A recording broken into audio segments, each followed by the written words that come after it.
बेहतर से बेहतर की तलाश कर, बेहतर से बेहतर की तलाश कर, मिल जाए नदी तो समुद्र की तलाश कर, यूं तो टूट जाते हैं हर शीशा पत्थर की चोट से, पत्थर ही टूट जाए ऐसा कोई शीशा तलाश कर।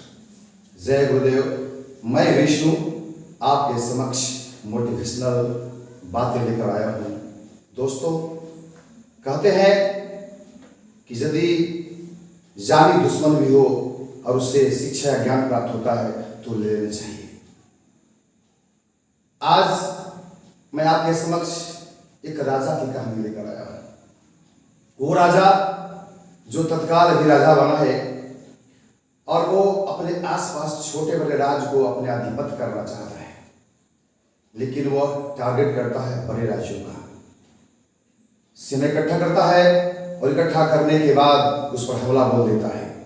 युद्ध होते हैं लेकिन इनका शिकस्त हो जाता है, यह मुख खाली पड़ती है और भाग चलते हैं।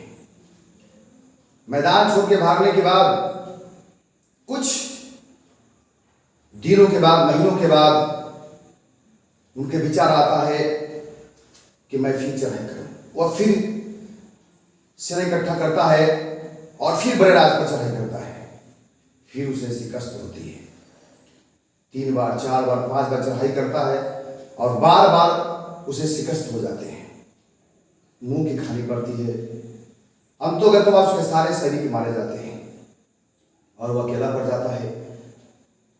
अकेला पड़ने के बाद वो राज छोड़कर जंगल में भाग जाता है और 4-5 दिन तक कुछ नहीं खाता। बेतासा भागा जा रहा है, गिरते पड़ते। कुछ दूर में उसे एक कुटिया दिखाई देती है। उसे कुछ आशा किरण दिखाई पड़ता है, चूंकि भूख से तड़प रहा होता है।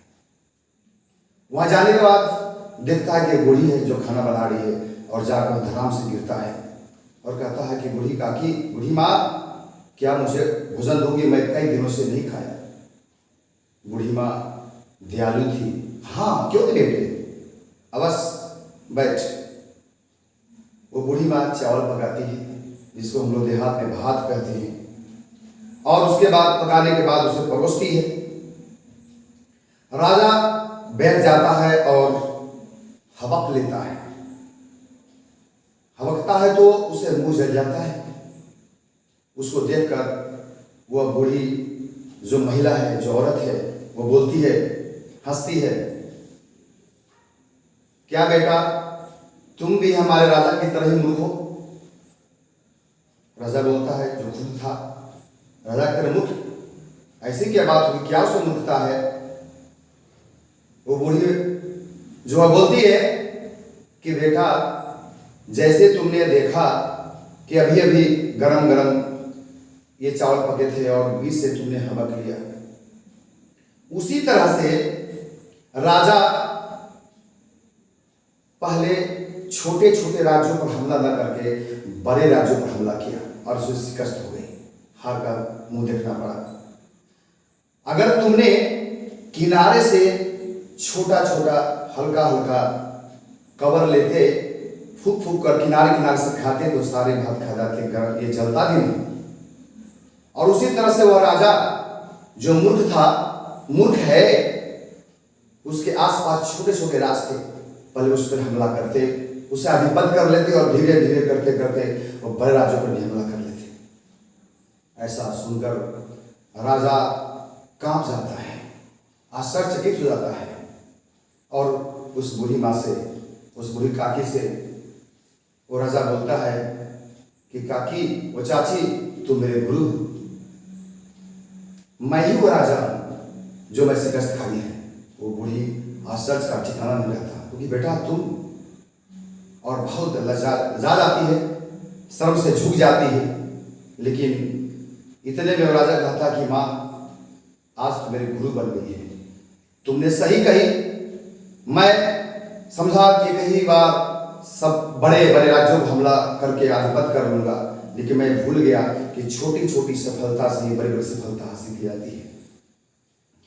और बस देर न लगी, वहां से ज्ञान प्राप्त करके वो राजा फिर टुकड़ी इकट्ठा करता है, फिर सेना इकट्ठा करता है और छोटे छोटे राज्यों को हमला करके अधिपत कर लेता है और धीरे धीरे धीरे करते करते वो जिससे शिकस्त खाई थी फिर उसे हमला करके जीत लेता है। दोस्तों, ये कहानी तो इस बात होती है, लेकिन क्या हम सभी भी उस राजा की तरह नहीं है जो एक के बाद बड़ा मारना चाहते हैं? अगर मुझे 1000 मीटर की दौड़ में भाग लेना है तो पहले हम इसको टारगेट छोटा एक लक्ष्य बना ले। 100 मीटर पहले दौड़ ले, 200 मीटर, 400 मीटर, उसके बाद 1000 मीटर हो जाएंगे। और देखिए, विद्यार्थी में कहना चाहता हूं कि जब बच्चे 8 क्लास में, 9 क्लास में या 7 क्लास में रहते हैं तो उसको अपना लक्ष्य नहीं मानते, उसको अपना टारगेट नहीं मानते। किसको मानते हैं? बोर्ड परीक्षाओं को मानते हैं कि एक के बाद बड़ा मैं मार लूंगा। तो क्या इस राजा की तरह आपको शिकस्त नहीं होगा? क्या आप सफल नहीं हो जाएंगे? दोस्तों, निश्चित तौर पे बहुत से बातें हैं। व्यापारी लोग व्यापार करता है और एक ही बात चाहता है कि पूरा मुनाफा कमा ले और उसको उसी तरह से राजा की तरफ मुँह खानी पड़ती है। इससे अनेकों उदाहरण हैं हम सभी के जीवन में। तो निश्चित तौर पे हम पहले छोटे छोटे टारगेट अचीव कर लें। हमारे सामने अगर कोई छोटी सी नौकरी आ जा रही है तो उसको स्वीकार कर लें और कोशिश करते रहें और बड़े बड़े सर्विसेज में हम जा सकते हैं। तो ये कहानी लेकर मैं आया हूँ और निश्चित तौर पे ये कहानी से सीख मिली होगी कि कैसे हम सभी छोटे छोटे टारगेट लेकर उसको हिट करें और बड़े बड़े टारगेट को हम हिट कर सकते हैं। दोस्तों, it is said that अर्थात कहा जाता है कि grand success is out of A small achievement. तो निश्चित तौर पे अब मैं आपसे विदा लेता हूँ और पुनः मैं एक नए स्टोरी के साथ मुखातिब दूंगा। तब तक आप शेयर करें, सब्सक्राइब करें। धन्यवाद। जय माता दी।